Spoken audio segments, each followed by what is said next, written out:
नमस्कार साथियों, बाइक के पी चैनल पर फिर से आप लोग को और एक नए वीडियो में स्वागत है। आशा करते हैं कि आप लोग अपने जीवन में खुश होंगे, मस्त होंगे और मजे में भी होंगे। हमने आज फिर बॉलीवुड के बैकग्राउंड से जुड़ी हुई और एक रियल किस्से से आप लोगों को रूबरू करवाने वाले हैं। बॉलीवुड के बैकग्राउंड में अनिगत किस्से कहानियां छुपी हुई होती है जो कि आम जन तक नहीं पहुंच पाते हैं।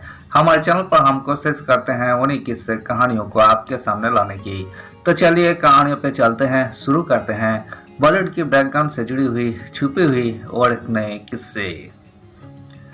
मोहम्मद रफी का वो सुपरहिट गाना रूहानी सॉन्ग ने महकाए जवा दिल, मगर लिखना पड़ा माफीनामा। मोहम्मद रफी लता मंगेशकर के बीच अनबन का किस्सा। मोहम्मद रफी के गाने जितने खूबसूरत कर्णप्रिय थे उतने ही वो नेक दिल इंसान थे। बहुत सीधे आदमी थे, उनके मन में कोई छल कपट नहीं था। इतने सीधे इंसान का एक बार सर्वकोकिला लता मंगेशकर से मनमुटाव हो गया था। यही झगड़ा करीब करीब 4 साल तक चला। देवानंद की एक फिल्मों के गानों की रिकॉर्डिंग के दौरान मनमुटाव हुआ था। गाना आज भी उतना ही सुपरहिट है। दोनों दिग्गज प्लेबैक सिंगर्स के बीच आखिर झगड़े की वजह क्या थी, क्यों बात में रफी साहब ने लिखितों में लता मंगेशकर से माफी मांगी, आइए जानते हैं।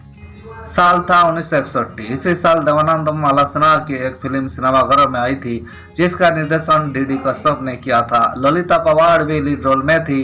फिल्मों का नाम माया था। सलील चौधरी ने फिल्मों का म्यूजिक कंपोज किया था। गीतकार मजरूर सुल्तानपुरी थे। फिल्म बहुत कामयाब रही, लेकिन इस फिल्मों के साथ एक अप्रिय किस्सा जुड़ा हुआ है।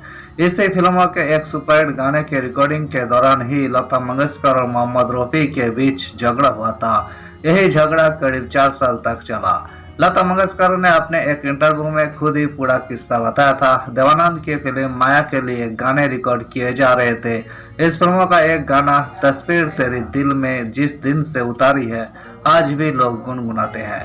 इस गाने को मोहम्मद रफी लता मंगेशकर ने आवाज दी थी। इसी गाने की रिकॉर्डिंग के दौरान दोनों में झगड़ा हो गया था। पूरा झगड़ा प्लेबैक सिंगर्स एसोसिएशन की रॉयल्टी से जुड़ा था। दोनों ने करीब 4 साल तक साथ में गाना नहीं गाया, ना ही कोई मंच साझा किया। लता मंगेशकर ने अपने एक इंटरव्यू में लीजेंडरी सिंगर मोहम्मद रफी से हुए मनमुटाव पर रोशनी डाली थी। उन्होंने कहा था, प्लेबैक सिंगर्स की एक एसोसिएशन थी, उसमें तलत महमूद, मुकेश जैसे सिंगर शामिल थे। मैंने उन्हें बताया कि मैं रॉयल्टी लेती हूँ, प्रोड्यूसर्स मुझे रॉयल्टी देते हैं, हम लोग सबके लिए क्यों ना मांगे। हो सकता है कि किसी प्लेबैक सिंगर को काम मिलना बंद हो जाता है तो रॉयल्टी तो आती रहेगी। इसलिए मैंने अपने एसोसिएशन में जब ये कहा तो सब राजी हो गए। HMV कंपनी ने कहा कि हम रॉयल्टी नहीं देंगे, प्रोड्यूसर्स से लीजिए। प्रोड्यूसर्स कहने लगे कि HMV से लीजिए। फिर हम सब ने तय किया कि गाना तो गाएंगे लेकिन HMV भी में नहीं जाएगा। इस तरह से उस समय विमल दा की एक फिल्म प्रेम पत्रों की रिकॉर्डिंग हुई, लेकिन उसके गाने HMV में नहीं गए। सर्वकोकिला लता मंगेशकर ने अपने इंटरव्यू में आगे बताया, कुछ म्यूजिक डायरेक्टर्स और सिंगर्स ऐसे थे जिन्होंने आपस में तय किया कि हमें रॉयल्टी की जरूरत नहीं है। उसमें उन्होंने रफी साहब को खींच लिया।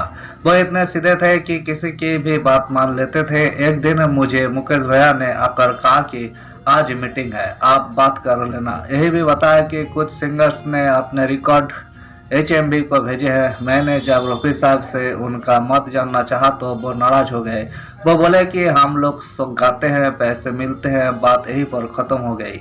मैंने कहा कि बात यहाँ पर ख़त्म नहीं होती, उन्हें हमारे गानों पर पैसे मिलते हैं, इसलिए हमें रॉयल्टी मिलनी चाहिए। लता दी ने किस्से को आगे बढ़ाते हुए बताया, मुकेश, तलत महमूद और मुबारक बेगम ने भी ऐसा ही कहा। किसी सिंगर ने रफी साहब को जाकर कह दिया कि लता गड़बड़ कर रही है, हालांकि मुझे रॉयल्टी मुझे मिल रही थी। जैसे ही मुकेश ने उनका पक्ष जानना चाहा तो रफी साहब बहुत नाराज हो गए। वो बोले कि मैं क्या बोलूं, ये महारानी बैठी हुई है, इससे पूछो। मैंने कहा कि आप मुझे महारानी क्यों कह रहे हो। वो बोले कि आप इस तरह से परेशान करेगी तो मैं आपके साथ नहीं गाऊंगा। मैंने कहा कि आप क्यों तकलीफ कर रही है, मैं आपके साथ नहीं गाऊंगी।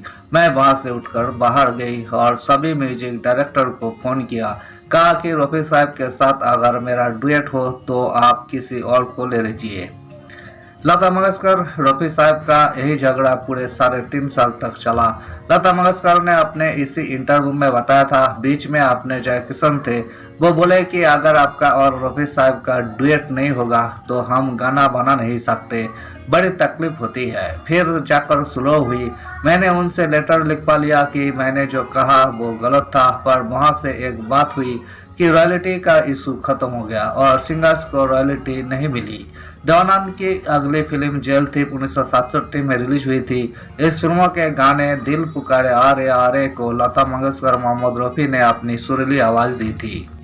इसी गाने की रिकॉर्डिंग के दौरान दोनों का झगड़ा सुलझा, यानी देवानंद की फिल्मों से झगड़ा शुरू हुआ था और उन्हीं की फिल्मों से अनबन सुलझी।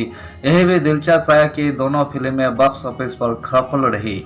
जेल थिप एक सस्पेंस थ्रिलर फिल्म आई थी जिसकी चर्चा हिंदी सिनेमा में हमेशा की जाती थी।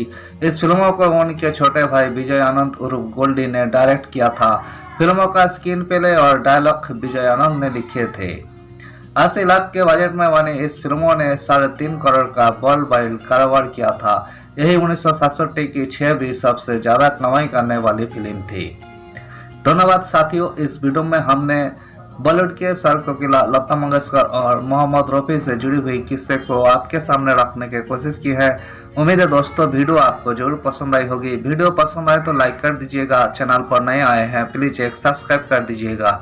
मिलते हैं नेक्स्ट वीडियो में। धन्यवाद।